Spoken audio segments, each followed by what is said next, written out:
অনেক আনঅফিসিয়াল হত্যা আছে। এই আনঅফিসিয়াল অফিসিয়াল হত্যা সেগুলোর সংখ্যা কত এক্স্যাক্টলি পরিসংখ্যান বের হয়নি।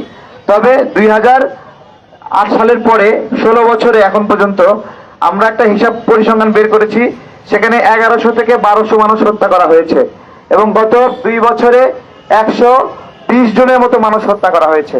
তো এই সকল বিষয়কে একীভূত করে আমরা সীমান্ত হত্যার বিষয়গুলো তুলে ধরতে চাই আজকের এই প্রোগ্রামের মধ্য দিয়ে।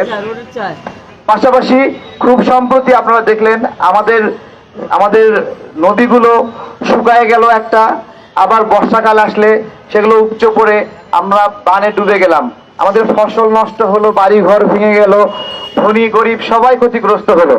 এবং কতগুলো অঞ্চল, প্রায় 12টা অঞ্চল, তাই না মোশাররফ ভাই? 12টা অঞ্চল আমাদের ডুবে গেল।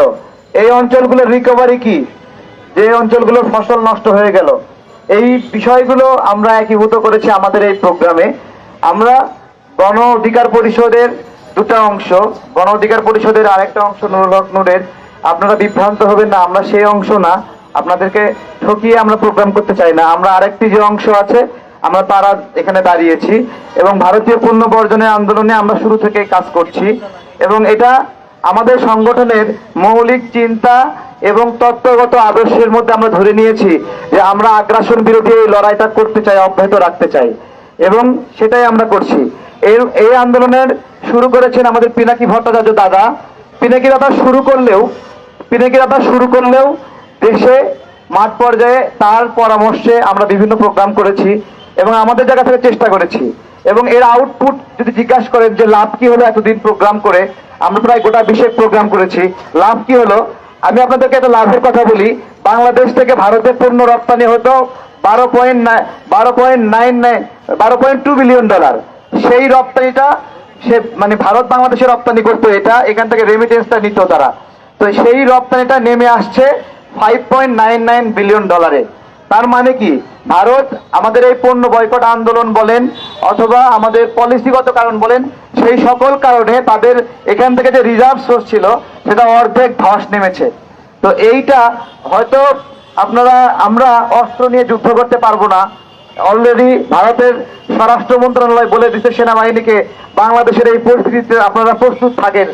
এরকম পরিস্থিতিতে আমরা হয়তো অস্ত্র নিয়ে প্রস্তুত থাকতে পারবো না, কিন্তু আপনারা গতকালকে ডিবিসি সহ বিভিন্ন গণমাধ্যমের নিউজ দেখবেন, কলকাতা সহ বিভিন্ন এলাকার ভারতের মার্কেটগুলোতে বিক্রিতে ধস নেমেছে এবং তারা কান্নাকাটি করছে খাবে কি। তো এইটা একটা শাস্তি আমরা দিতে পারছি কিনা বলেন, পারছি কিনা? এটা অনেকগুলো ভিসাগত কারণে আমরা এর আগে ভারতীয় হাই কমিশন ঘেরাও দিয়েছিলাম আমাদের জায়গা থেকে। অনেক লোক আমাদেরকে বলেছিল এটা ঘেরাও দিও না প্রতিবেশী দেশ। আমরা আমাদের নীতির মধ্যে ধরেই নিয়েছি ভারত আমাদের প্রতিবেশী দেশ নয় এখন আর, কারণ 2000 সালের পর থেকে কোনো যুদ্ধ নাই, মানে মারামারি কখন হয়, যুদ্ধ থাকলে হয়, আমাদের মধ্যে কোনো যুদ্ধ নাই, কিন্তু আমাদেরকে মারছে, আবার মারছে আমরা প্রতিক্রিয়া জানাচ্ছি না। আমি ডক্টর ইউনূস স্যারকে ধন্যবাদ জানাই, গতকালকে স্বর্ণা হত্যার যে ঘটনা তার প্রতিবাদে তেনারা একটা প্রতিবাদ লিপি পাঠিয়েছেন। আমি বলবো এই প্রতিবাদ লিপি পাঠাচ্ছেন এটা অব্যাহত রাখতে হবে, পাশাপাশি বিজিবিকেও এর শাস্তি দেওয়ার ব্যবস্থা করতে হবে। এই সমস্ত সমন্বিত বিষয়গুলো আমরা নিয়ে কাজ করছি। আমরা আমাদের এখানে দুটা বিষয় দেখেন আমরা উল্লেখ করেছি। প্রথমে আমরা ভারতীয় পণ্য বর্জন নিয়ে আন্দোলন শুরু করেছি। ভারতীয় পণ্য বর্জন নিয়ে আন্দোলন শুরু করলেও আমাদের এটা কোন জায়গায় আমরা গিয়ে সমাপ্ত করলাম যে ভারত বর্জনটা কেন এটা আপনাদেরকে বুঝতে হবে। আমরা এই তাত্ত্বিক আলোচনাগুলো দিচ্ছি এই জন্য আমাদের আলোচকরা যেন এগুলো জানে, না হলে দেখবেন যে অন্যরকম কথা বলছে, প্রোগ্রামের সঙ্গে যাচ্ছে না, সেগুলো আমরা শেয়ার করছি। আমরা সবাই ভারতের বিরুদ্ধে, কিন্তু কিভাবে আলোচনা করবো এটা শিখি নাই অনেকে। এই শিক্ষাটা আমাদেরকে পিনাকি দাদা অনেকটা শিখিয়েছেন, ইলিয়াস ভাই শিখিয়েছেন, আমরা সেগুলো চর্চা করছি, সেগুলো থেকে শিখছি, আপনাদেরকে এগুলো শিখতে হবে। এই যে আপনার হলো ভারতীয় পণ্য বর্জনটা কিভাবে আমরা করব। বাংলাদেশে ভারতের সরাসরি পণ্য করে গাজীপুর, নারায়ণগঞ্জ বিভিন্ন জায়গায় প্ল্যান্ট বসিয়েছে, বগুড়ায় প্ল্যান্ট বসিয়েছে, তারা ওখানে মালিক, কিন্তু এখানে প্ল্যান্ট বসিয়ে উৎপাদন করে লভ্যাংশগুলো নিয়ে যায়। এই পণ্যগুলো সাধারণ ক্ষমা দৃষ্টিতে দেখলে হবে না। এটা লেইস বলেন, কুরকুরে বলেন অথবা কোকাকোলা কিন্তু 890 একটা কোডের একটা পণ্য। 890 কোড মানে কোন দেশের পণ্য বলেন তো? ইন্ডিয়ান পণ্য 890। সুতরাং কোকাকোলাকে শুধুমাত্র ইসরায়েলের পণ্য বললে হবে না, কোকাকোলা যৌথভাবে ইন্ডিয়া এবং ইসরায়েলের পণ্য হিসেবে বাংলাদেশে ট্রেড হচ্ছে। আমি ধন্যবাদ জানাবো ট্রান্সকম বেভারেজের যারা কর্মীরা আছে, শ্রমিকরা গতকালকে তাদের কোম্পানি থেকে ভারতীয় স্টাফদেরকে বের করে দেওয়ার জন্য আন্দোলন করেছে।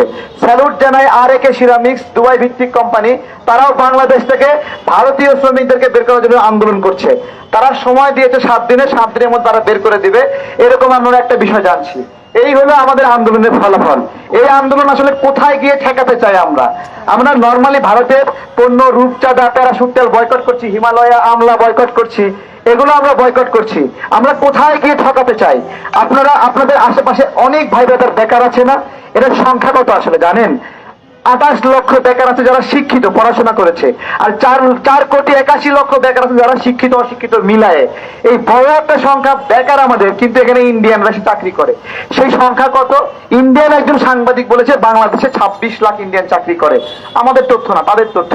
সরকারি হিসেবে 5 থেকে 6 লক্ষ ইন্ডিয়ান এখানে কাজ করে। আমরা ভারতবর্ষের ওই জায়গায় ঠেকাতে চাই, প্রত্যেকটা ইন্ডিয়ান স্টাফদেরকে সম্মানের সঙ্গে এখান থেকে বের করতে চাই।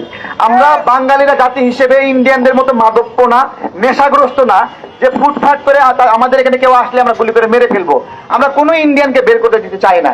আমরা আমাদের সুস্থ মস্তিষ্কে একটা একটা করে সমস্ত ইন্ডিয়ানকে এখান থেকে বের করে দিতে চাই, হত্যা করতে চাই না। এই বিষয়গুলো আমাদের মৌলিক চিন্তা এবং গবেষণা। এ জায়গা থেকে যারা এখানে আলোচনা করবেন, আমাদের প্রোগ্রাম এখন আমরা 4টা দিয়ে শুরু হওয়ার কথা, আমরা ঠিক সেই সময় ধরেছি। আমি এই মুহূর্তে অনুরোধ জানাবো আমাদের আব্দুল্লাহ ভাই, আমাদের মহানগরের দায়িত্বশীল, তাকে আমাদের এই প্রোগ্রাম বিষয়ে কথা বলার জন্য। খুব সংক্ষেপে আমরা সবাই 2 থেকে 3 মিনিটে কথা বলবো, অতিরিক্ত কথা আমরা বলবো না। 2-3 মিনিটের মধ্যে যারা ভালো বলতে পারে 2-3 মিনিটেই গুছায় সবচেয়ে সুন্দর কথাগুলো বলতে পারে, আমরা সেই চেষ্টাটা করি ইনশাল্লাহ।